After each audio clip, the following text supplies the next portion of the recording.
My last slide, and then I hand it over to Sean, is about alternative data. I'm an economist, and for all my professional life, I've been mainly dealing with traditional data. Traditional data gets produced by institutions like central banks, Office for National Statistics, the IMF, World Bank, and it mainly deals with macroeconomic information.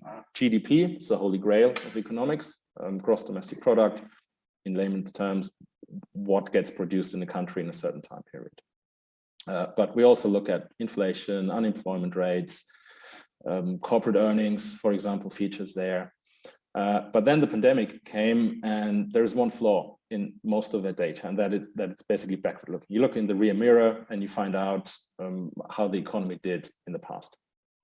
It's actually a good timing that we're having this webinar today. Today is the 30th of June, the last day of the second quarter. But it probably will take another 6 to 8 weeks for us to find out how the economy did in Q2 when we wait for GDP data, because that's how long it takes central banks and statistics offices to aggregate the data and to publish it.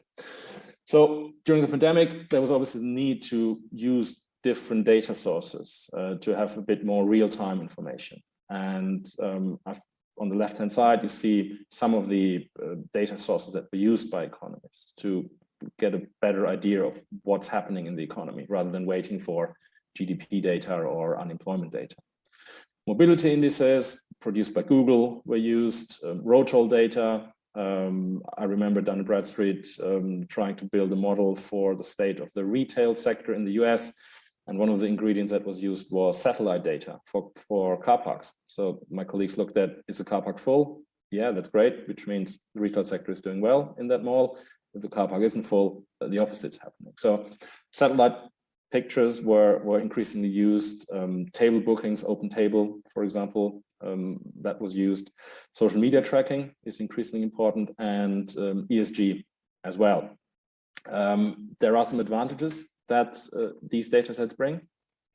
The most important one is it's more timely. Quite often it's available real time or with a delay of a few days, and it's quite granular.